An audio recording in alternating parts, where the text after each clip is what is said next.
Hello and welcome back. This is Grillenheimer. Now, what we have are a lot of my old stratagems and maybe one or two new ones. And I'm printing out some for a friend to send in the mail. Not asking money or anything because, well, the game is dead and everything should be free, and it is.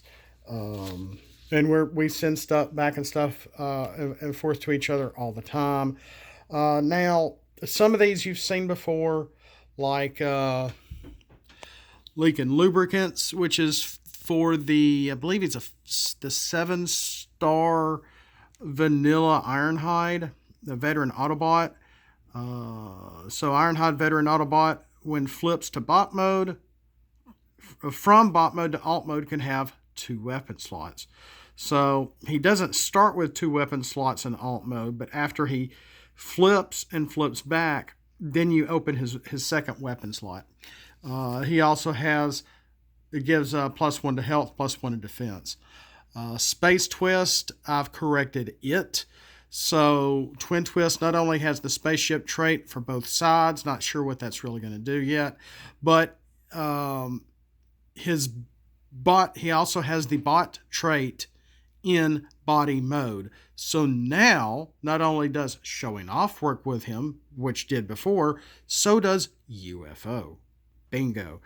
Divine Parts has been around for quite a while, and it's okay to use. It takes up a star basically for swap parts, but it goes in conjunction with a battle card that I created called Parts is Parts, which is making fun of an old Wendy's commercial from the 80s, back when Transformers were new, the original G1.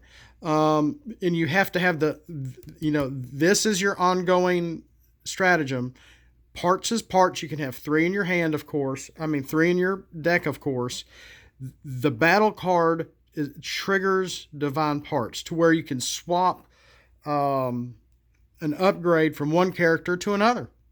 If it looks like if you have a Parts as Parts in your hand, you think, oh my gosh, I have a weaponizer or an upgrade or a weapon or something on my one character. They're about to be KO'd, and I can go ahead and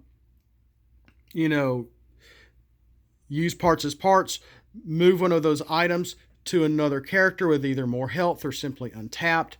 You can do this without the quote-unquote banned, even though everything's casual now, swap parts. And I thought that would be a neat way to do it, to give up a star for it and have the battle cards to go with it, which do not have stars. The upgrade abilities do not trigger when swapped. Spot on Smooth for Autobots and Maximals only. When one of your characters defends against an enemy with the Beast trait, any flipped Pierce is nullified. When you're like, well, we got all sorts of stuff now to stop Pierce, why would I want to do that? Well, yeah, we do have a secret action which completely knocks out Pierce, which you could use that too, but it helps from your not having to have additional battle cards in your deck if you're trying to keep it to 40, to helping prevent Pierce or nullify Pierce. And when you can just use a 1-star on here, but then again, it's only good when you're defending against beast traits and you happen to be an Autobot or a Maximal. Now, I need to make a counter stratagem for this, but it is very specific, unfortunately. So, is it worth it? I don't know, but it's there, and it's also in a hybrid. So is Stop at U2. A lot of this stuff you've seen before in a Brawl, and I've had to come up with before MSC. I was doing all this on my phone, and I didn't have these little subtitles underneath. It gives 2 characters on your team of 2 different factions. Tough 1 for game. You cannot swap this between any other characters on your team. I got to put an S on character. But basically, if you have you're actually playing with, let's say you have Flak and Dead End and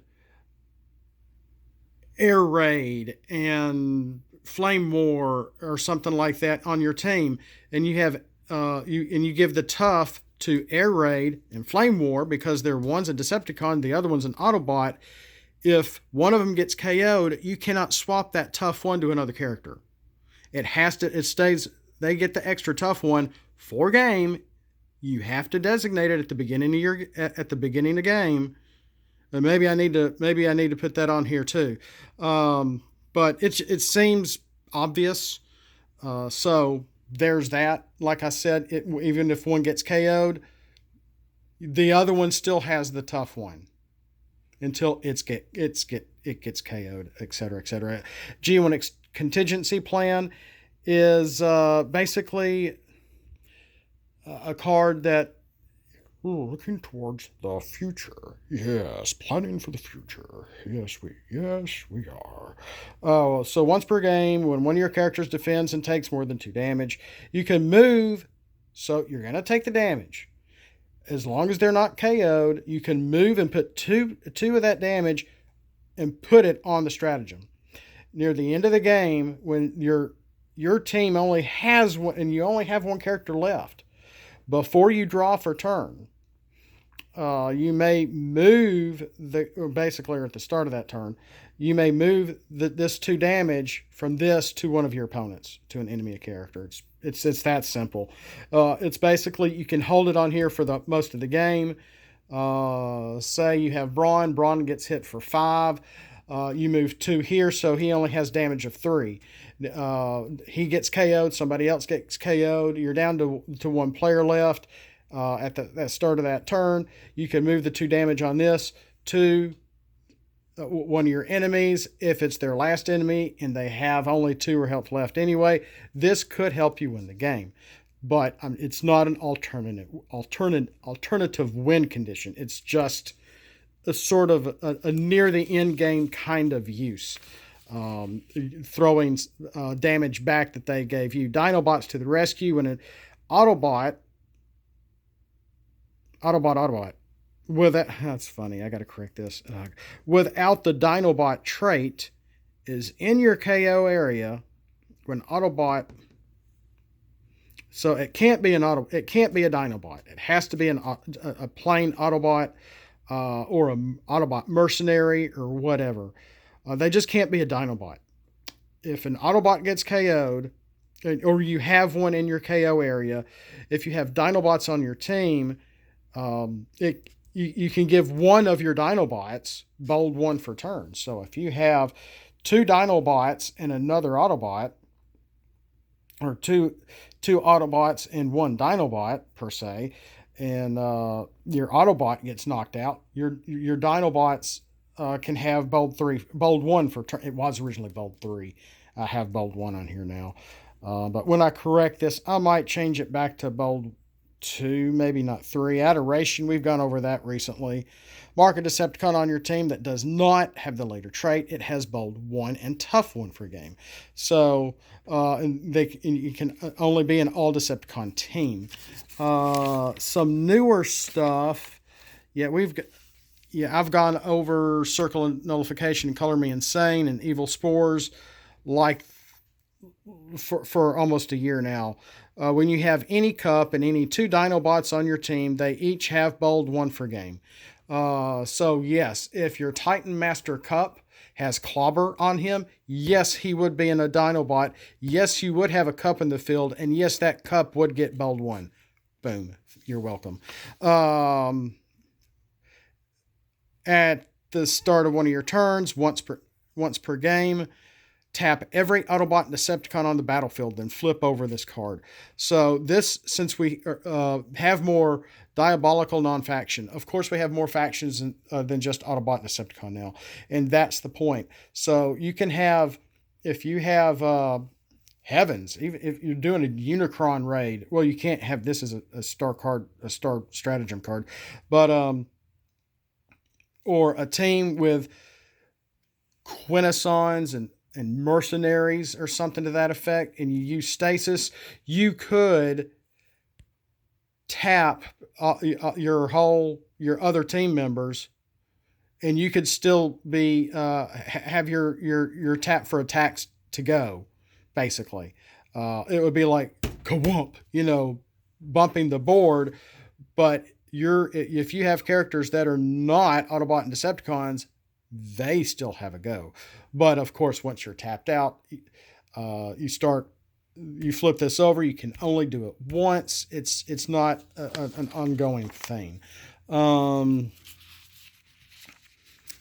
see here, and these are some of my newer ones. Of course, Wonko the Sane is old. It's just purtier, and and since at the end of that episode, I didn't know what to put under Wonko the Sane, so I just put more than meets the eye, because that's what Waspinator says in his voice before he shoots his missile to turn Rhinox back into his old self. Very funny episode. It's a crazy stratagem. I don't know if anybody would want to use this. The only reason you'd want to use it would be get to +3 to a 7-star Decepticon. So you have to have a 7-star Decepticon, and it gives them Bold 2 and Brave. So it's going to force your enemies to go into that character if they're all tapped or all untapped. But then you lose all your abilities for that character, but it gives them +3 for health. So it's just a very crazy random card, and it does take up a star, and that's what I was doing with this. And it's probably not a winning condition here. It's not really going to help you out. It's just something crazy to try to do something for the heck of it, and that's what I feel like is missing with this game. And moving on, I remember the Silver Ghost, Dan, Vector Sigma guys, ATP, whatever they're calling themselves now. When they first started making stratagems, the month the game was canceled, they weren't putting stars on their stratagems. And I'm thinking, that just ain't right. So, if you notice, let's back out. All my stratagems do have star cards. And yeah, we'll get to her in a second. In the meantime, Bold Persuasion, you want to play with the Predacons that actually build Predaking. And so in order to have a stratagem with a team that already equals 25, there's no star here in its own purpose. All Predacons have Bold 2 only in bot mode. Cannot be played with Rabid Pierce. Played a blah, blah, blah. So it's basically, this one is giving all your Predacons Bold 2 in bot mode. So once you eventually get them all in bot mode, of course you're going to be able, with your Enigma, combine into Predaking. Predaking does not have a bot mode. He is a combined mode. So this will not work after Predaking has been formed. But it might get him with the extra Bold. It might help. But I wonder if maybe I should have gone for Tough 2 instead of Bold 2 or Tough 1 or something. Let's go look at Rabid Pierce is very similar. And as you can see, they're all in alt mode. As the other one, they were all in bot mode. So Rabid Pierce, all Predacons have Pierce 1 in alt mode. Cannot be played with Bold Persuasion. So yes, they may have no star cards, but you cannot play these at the same time. And again, alt mode Predacons, bot mode Predacons. It will not help Predaking. But it will help them on your road to, and yeah, Pierce 1 is kind of low. I almost did Pierce 2, but then I believe it's Rampage that has Pierce 3 in alter bot mode. So I that's why I only did with Pierce 1. So it would give him Pierce 4, and I'm pretty sure it's Rampage's alt mode, but don't quote me on that. Aeronautical decision making, which is an actual term. This is for the 5-star Windblade. Windblade, Defender of Truth. Boy, that's really hard to read. In alt mode, so we're giving her Okay, alt mode had nothing on it. It was vanilla. Bot mode, I think when you flip to bot mode, I think she has Pierce 2. I forgot the verbiage, but I basically put bot mode, replace Pierce 2 with Pierce 3. And if you play her with other planes, when flipped to this mode, each plane on your team has bold 1. So yeah, you're flipping to alt mode, which means she's going to get bold 1 also, as well as all your other planes. So it's a little bit of a kind of a kickback kind of ability going on there. And so I gave it 2 stars because I wanted to make her a little better, a little more of a viable character to want to be played with. +1 to attack for both sides, +2 to her overall health, and +1 to defense. That's why I made it a 2-star character, which makes her now a 7-star character. And I forgot what this totals her stats would be now. But I really thought this might make her a slightly better character. Maybe too good. I don't know. I haven't tried it yet. But in some of these I have made recently. For Wonko the Sane is the only one I did this with. In the way to it just didn't look right trying to get this whole picture in here, so I just centered on just Waspinator. And then I realized something, because guys, I've been working on Unicron, and yet doesn't this look awesome? It looks very Bone like, and I felt like I was inking a Bone comic, putting in all the black for my planet mode Unicron. So, where did that Unicron piece go? Here it is. Boom. Using the back of a stratagem card, I can put my Unicron pieces on here for his bot mode. Yeah, I might need to take another picture of it because it's got my table, you can see up there. And there's nothing on the back. I'm still working on this thing. But the point is that with the back of this, if you print it from the MSC, it's going to print it this small. If you go into Windows or Microsoft or whatever and do it through your regular printer, you pick 3.5 by 5 inches, and it will do it this size, and it fits perfectly in a top loader. And this is just a piece of paper. You can see all the way through it. There's nothing major here, nothing super nice. So yeah, I'm sure it will fade pretty bad in about 8 months. But I'm not too worried about it, because I don't know if I'm going to be doing this in 8 months from now or not.